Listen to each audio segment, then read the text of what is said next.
Hello வணக்கம். இது உங்கள் சிவி ஜோன். எல்லாரும் எப்படி இருக்கீங்க? இப்போ பார்த்தீங்கன்னா பயங்கரமான சம்பவம். அதாவது மறுபடியும் வந்து தோற்றுருக்காங்க இந்த மாடர்ன் டீம் நகை திருட்டில். ஸோ அதை பற்றி பார்க்கலாம். அதுக்கு முன்னாடி பார்க்குற எல்லாரும் நம்மளோட சேனலை சப்ஸ்கிரைப் பண்ணிட்டு பாருங்கள், லைக் பண்ணுங்கள், கமெண்ட் பண்ணுங்கள், ஷேர் பண்ணுங்கள், அந்த ஹைப்பையும் தட்டி விடுங்க.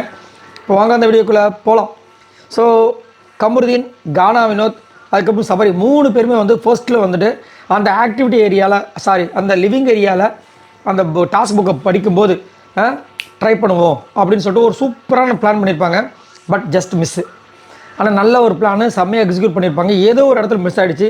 அது சபரிக்கு தெரியுமா, இல்லை அவரோட மனசாட்சிக்கு தெரியுமா, இல்லை சபரியால் நடந்ததா, இல்லை வேறு யாராவது நடந்தாங்களும் தெரியல. ஆனால் எனக்கு சபரி மாதம் தெரியுது. இப்போ அடுத்தது என்ன பண்ணுறாங்க, திரும்ப டாஸ்க் படிக்கும்போது திடீர்னு வந்து பார்த்திங்கன்னா திரும்பவும் போடுறாங்க அதே 3 பேர், கானா வினோத், கமருதீன், சபரி. ஆனால் சுபிக்ஷாவும் ஹரோரும் டப்புன்னு இந்த பக்கம் ஓட்டாங்க. அவங்க டக்கு பூந்து ஓடுவாங்க. 2 பேரும் சூப்பராக ஸ்மார்ட்டாக பண்ணுவாங்க. சுபிக்ஷா செம்ம ஸ்மார்ட்டு. ஓடி போய்ட்டு அந்த நகையை வச்சு கீழே உட்காந்துறாங்க மேலே அந்த இதை போட்டு. அந்த டைம் டப்புன்னு எல்லாருமே மேலே விழுந்துற போல இருக்குது. அப்போ கத்துறாங்க. அப்போ தான் வந்து நிறைய வார்த்தைகள் வராங்க. சனியை முடிச்ச நாய்ங்களான்ட்டாங்க. வேறு என்ன பண்ணுறது, அவங்களுக்கு ஹர்ட் ஆகிட்டாங்க. அந்த கோவத்தில் வந்து இப்போ இவர் சொல்லார்ல செத்துப்போ அப்படின்னு, அந்த மாதிரி வந்துட்டு இவங்க ஒரு வார்த்தையை விட்டுட்டு நீங்களாம் மனுஷங்க தான் அப்படின்றாங்க.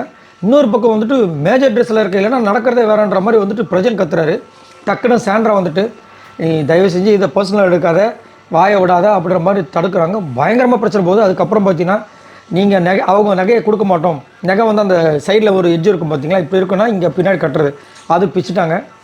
அதனால் வந்து நகையை நாங்கள் கொடுக்க மாட்டோம்னு இவங்க ஒரு பக்கம் உட்கார, நாங்கள் நகையை வச்சா தான் அந்த பக்கம் போகணும்னு சொல்லிட்டு இந்த பக்கம் இருக்கிற டீம் கானா வினோத், கமருதீன், விஜய் பார்வதி எல்லாரும் போராட்டம் மாதிரி பண்ணி அது ரொம்ப நேரம் இழுத்துட்டு போய் பிக் பாஸ் வெயிட் பண்ணிகிட்டு இருக்கார் டாஸ்க்கை படிக்க சொல்கிறதுக்கு.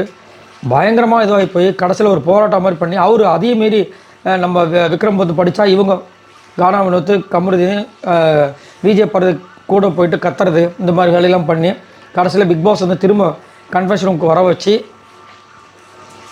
எல்லாருமே கன்ஃபெஷன் ரூமுக்கு போகிறாங்களா இல்லையா அப்போ நம்ம அனுப்பிச்சி விட்டு எல்லோரும் போய் அந்த கேமை விளாண்டாங்க. புஷ்ஷுன்னு போச்சு. அங்கேயும் மாடர்ன் டீமுக்கு அடி, செம்ம அடி. ரெட்ரோ டீம் தான் வின் பண்ணியிருக்காங்க. ஸோ எது எப்படியோ அவங்க ஹர்ட் ஆகிருக்காங்க. சுபிக்ஷா ஹர்ட் ஆகிருக்காங்க, அது வந்து மாற்றுக்கிறதே கிடையாது.